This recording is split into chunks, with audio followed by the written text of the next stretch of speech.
GT Islamic cartoon, ইসলাম, আদব শিক্ষা ও নৈতিকতা সমৃদ্ধ।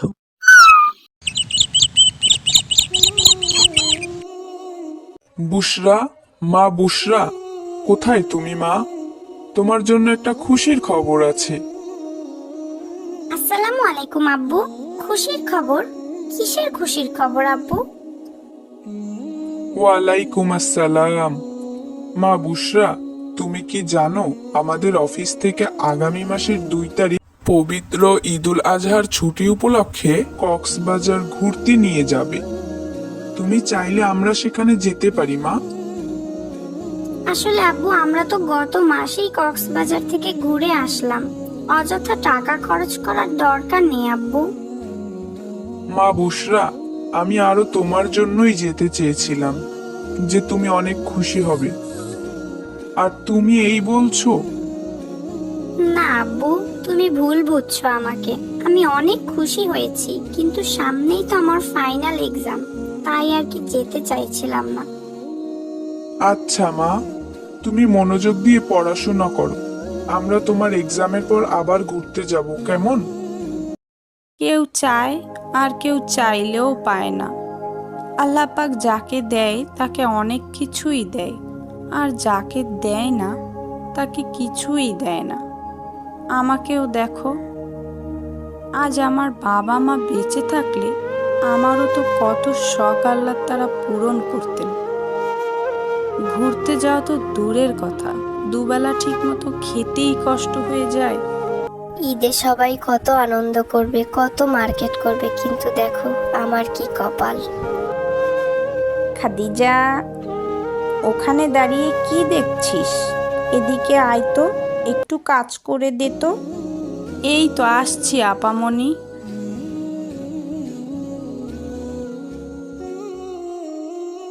আব্বু শুধু শুধু অপচয় করে।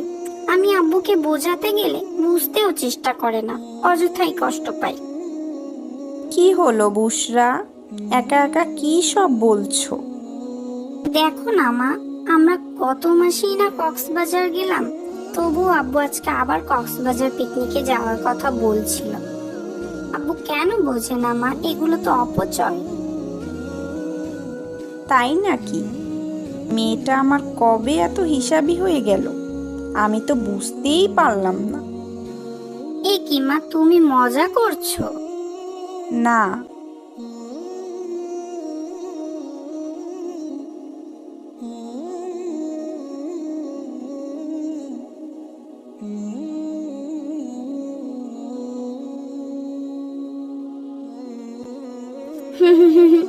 ঠিকই বলেছো।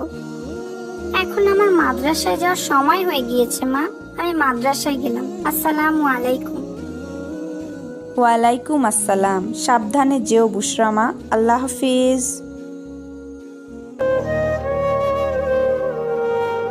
বুশরা আপু মাদ্রাসায় গিয়েছে। এখন আমি বুশরা আপুর খেলনাগুলো দিয়ে একটু খেলতে পারবো। কি মজা! খাদিজা, বাসায় মেহমান আসবে, কিন্তু আমার চিনি ফুরিয়ে গিয়েছে। এখন দোকানে কে যাবে বলতো? কি বিপদ হলো এখন। আপামনি, সামনেই তো দোকান, আমি গিয়ে নিয়ে আসি। তুই আনতে পারবি তো? হ্যাঁ আপামনি, আপনি চিন্তা করেন না, আমি ঠিকঠাক মতোই আনতে পারবো। আচ্ছা, এই নে 100 টাকা, 50 টাকার চিনি আনবি আর 50 টাকা ফেরত আনবি, কেমন? ঠিক আছে আপামনি।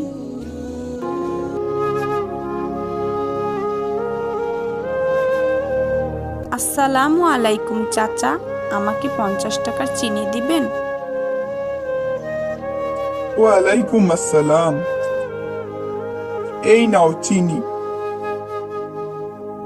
বুশরা, মা বুশরা, কোথায় গেলে?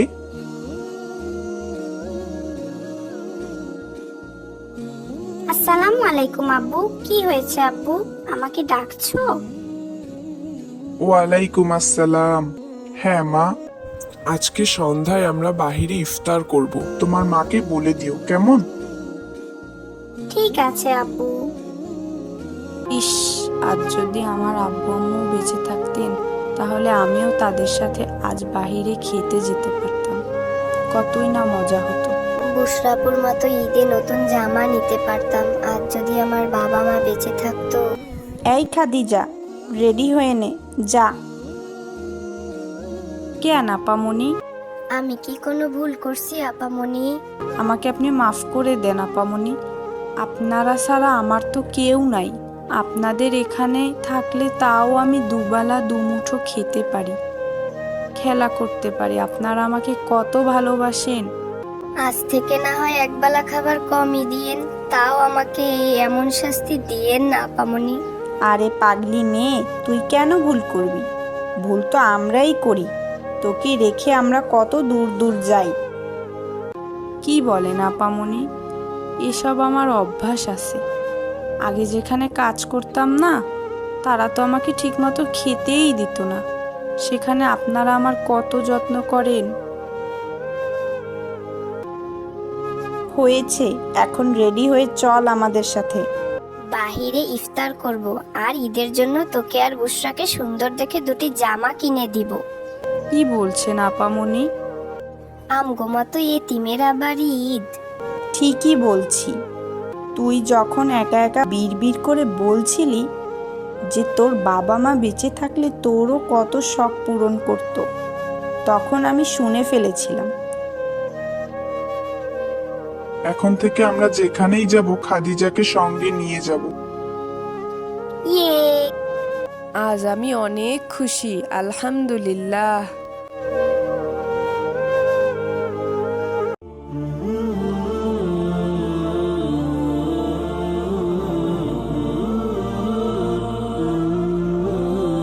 কি সুন্দর খেলনাটা! আমি যদি খেলনাটা কিনতে পারতাম। কোথায় গেলে ইয়ামিন? আসছি দাদি।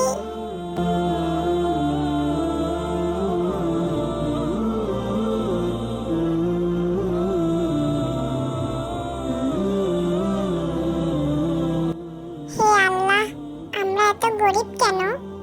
আমার দাদির অনেক কষ্ট হয়। ছোটবেলায় বাবা মা মারা যাওয়ার পর থেকে দাদির কাছেই বড় হয়েছি। দাদি অনেক কষ্ট করেই আমাকে বড় করেছে।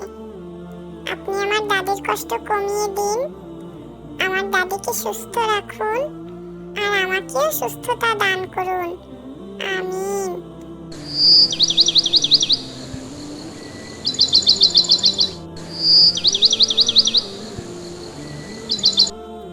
ইয়ামিন, ইয়ামিন, আসছি দাদি। আমি যাচ্ছি সুপারিগুলো বিক্রি করতে। ইফতারের আগে ফিরতে হবে তো। তুমি সাবধানে থেকো ইয়ামিন। ঠিক আছে দাদি, তুমি সাবধানে যেও।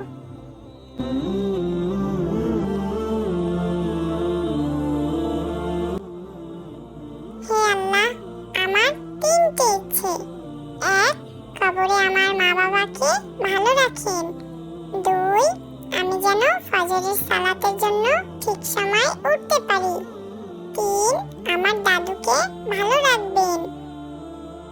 আমিন। সবই তো বুঝি, কি যে করি। আমার কাছে এত টাকাও নেই যে ছোট নাতনিটার ছোট ইচ্ছেগুলো পূরণ করব। হায় আল্লাহ, তুমি আমাকে সাহায্য করো।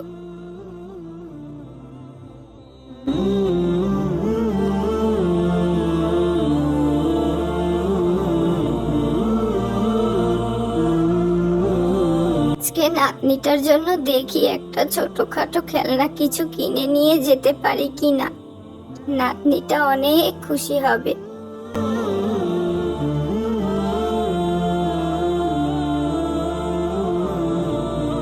ইয়ামিন, ইয়ামিন, কোথায় গেলে?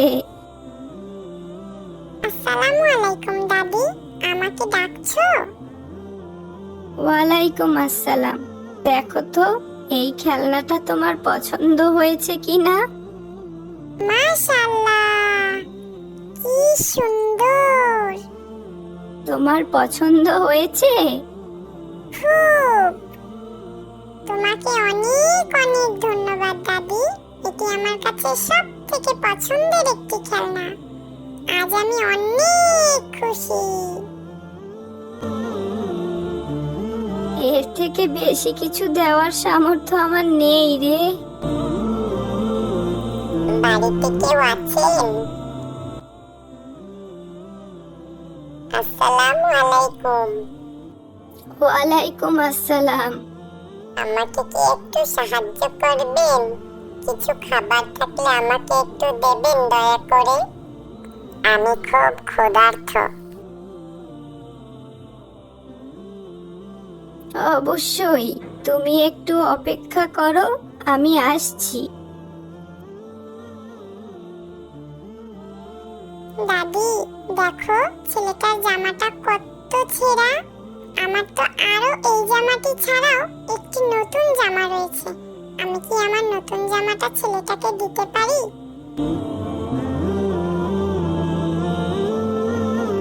এই যে নাও, এই জামাটি আমি তোমাকে ঈদের উপহার দিলাম। নতুন বলতে আমার কাছে এই একটি জামাই ছিল। মাশাআল্লাহ, জামাটি অনেক সুন্দর। এটা তো দুনিয়ার সবচেয়ে সুন্দর জামা। তোমাকে অনেক অনেক ধন্যবাদ। আল্লাহ তোমার ভালো করুন।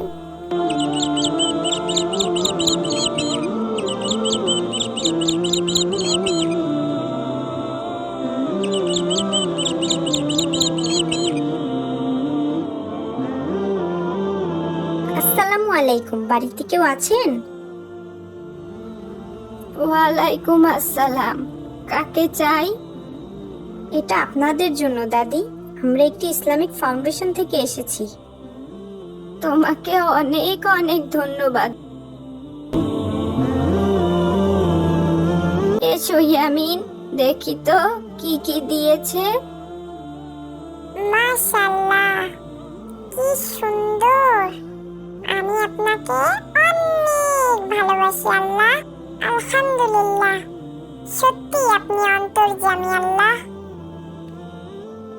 আপনাকে অনেক অনেক ধন্যবাদ আল্লাহ। আপনি আবারও প্রমাণ করে দিলেন আল্লাহ, আমরা আপনার জন্য যাই খরচ করি না কেন, আপনি তার দ্বিগুণ আমাদেরকে ফেরত দেন। আলহামদুলিল্লাহ।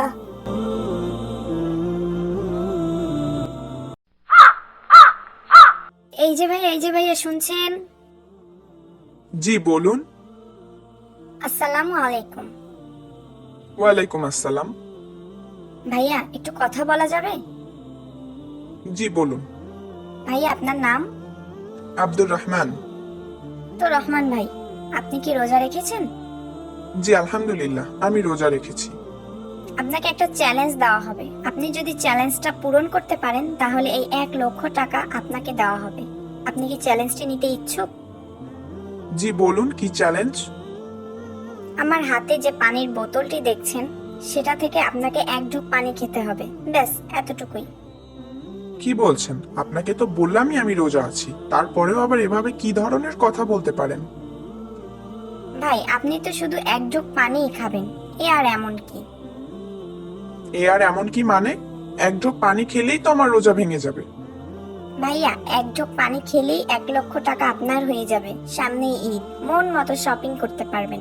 বুঝে শুনে উত্তর দিবেন, আর পরে আপনি রোজাটা কাজা করেও নিতে পারবেন।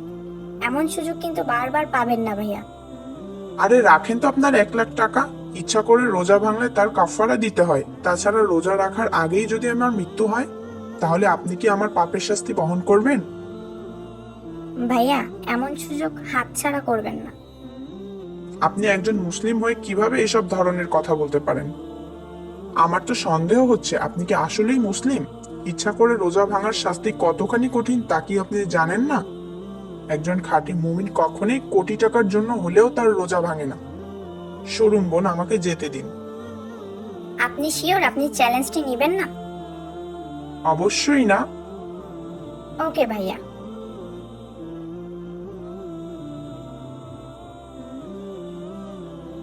এই যে বোন, আসসালামু আলাইকুম। ওয়ালাইকুম আসসালাম। বোন আপনার নাম? আমার নাম উম্মে হাবিবা। আপনি কি রোজা আছেন? জি অবশ্যই। বোন, আপনাকে আমরা একটি চ্যালেঞ্জ দিব। যদি আপনি চ্যালেঞ্জটিতে জিততে পারেন তবে আপনাকে আমরা 1,00,000 টাকা পুরস্কার হিসাবে দিব। আপনি কি চ্যালেঞ্জটি নিতে ইচ্ছুক?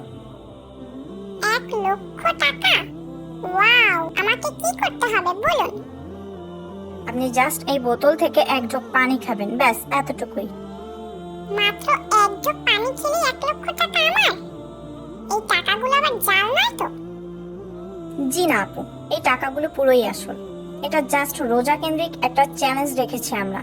আর আপনি যদি এই 1 ঢোক পানি খান তবে আগামী 5 মিনিট পর এই টাকাগুলো আপনার হয়ে যাবে। সামনে ঈদ, অনেক শপিং করতে পারবেন। আপনি শিওর আমি 1 জগ পানি খেলেই আপনি এই টাকাগুলো আমাকে দিয়ে দিবেন? এটা আবার প্র্যাঙ্ক নয় তো? না না, এটা কোনো প্র্যাঙ্ক নয়। আপনি জাস্ট পানি খেলেই আপনাকে টাকাগুলো দিয়ে দেওয়া হবে। ওকে, আমি রাজি। একটা রোজারই তো ব্যাপার, পরে কাজা করেও নেওয়া যাবে। জি অবশ্যই, এই যে নিন পানির বোতল। আপনার কি মাথা খারাপ নাকি? সামান্য 1,00,000 টাকার জন্য আপনি রোজা ভেঙে ফেলবেন? 1,00,000 টাকা সামান্য? সামান্য নয় তো কি? একটি রোজার কাছে পৃথিবীর সব মূল্যবান জিনিসও তুচ্ছ। তাহলে আপনি আমাকে 1,00,000 টাকা দিন তো। আপনাকে কেন টাকা দিতে যাব? তাহলে আমাকে বাধা দিচ্ছেন কেন? একজন মুমিন হিসেবে আপনাকে অন্যায় থেকে বিরত রাখা আমার কর্তব্য। আমি তো আমার রোজা ভাঙবো, তাতে আপনার সমস্যা কি? নাকি আমি 1,00,000 টাকা পেয়ে যাব তাতে আপনার হিংসে হচ্ছে? সরুন তো, আমাকে আমার কাজ করতে দিন। ভাইয়া থামুন।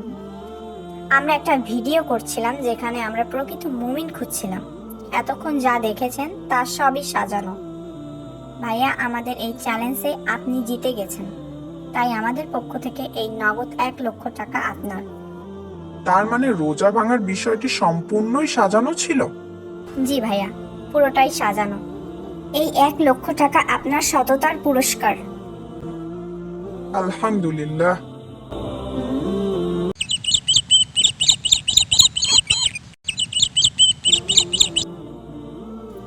আসসালামু আলাইকুম মা মায়েশা। ওয়ালাইকুম আসসালাম মা। কি করছো মা তুমি?